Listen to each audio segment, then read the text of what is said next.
আপনি যদি বেলা ২টা পর্যন্ত ঘুমান বা আপনার জীবনে ঘুম ছাড়ার কিছুই না থাকে, তাহলে এই প্রতিযোগিতা একদম আপনার জন্য। কারণ এখানে জিততে হলে দৌড়াতে হবে না, লড়াইও না, শুধু ভালোভাবে ঘুমোতে হবে। শুধু কি তাই, জিতলে মিলবে মোটা অঙ্কের পুরস্কারও। মানে এক ঢিলে দুই পাখি, ঘুমও হলো, পুরস্কারও মিলল। প্রতিদিন গোসলে সিরামের উজ্জ্বলতা।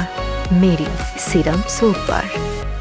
চীনের সাংহাই শহরে ডংপিং ন্যাশনাল ফরেস্ট পার্কে আয়োজন করা হয়েছে চংমিং ফরেস্ট স্লিপ চ্যালেঞ্জ 2026, যেখানে অংশ নিয়েছে ডজন খানেক প্রতিযোগী। আর সবার লক্ষ্য সবচেয়ে ভালো ঘুমানো। চারদিকে শান্ত মনে সারি সারি বিছানায় শুয়ে আছেন তারা। কারো চোখে আই মাস্ক, কেউ গভীর ঘুমে, কেউ আবার চেষ্টা করছে দ্রুত ঘুমিয়ে পড়তে।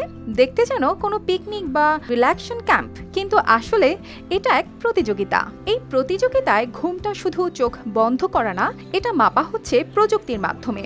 বিশেষ যন্ত্র দিয়ে দেখা হচ্ছে কার ঘুম কত গভীর, কতক্ষণ স্থায়ী আর কতটা মানসম্মত। অংশগ্রহণকারীদের মতে বড় শহরের ব্যস্ত জীবন, শব্দ ও চাপ মানুষের জীবনকে অস্থির করে তোলে। আর এই ধরনের আয়োজন তাদের একটু থামার সুযোগ দেয়। এতে তারা ব্যক্তিগত জীবন ও কাজের চাপের মধ্যে ভারসাম্য খুঁজে পায় আর নজর দিতে পারে নিজের স্বাস্থ্যের দিকেও। এই চ্যালেঞ্জে অংশ নিতে হলে বয়স হতে হয় 18 থেকে 50-এর মধ্যে, আর শারীরিকভাবে সুস্থ হওয়া বাধ্যতামূলক। পুরো সময় বিছানায় থাকতে হয়, কেউ উঠে গেলে সঙ্গে সঙ্গে বাদ হয়ে যায়। যদিও চাইলে মাঝপথে সরে যাওয়ার সুযোগ থাকে।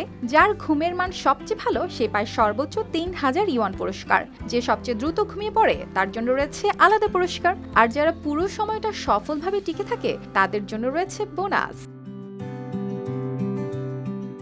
অর্পিতা জাহান, RTV।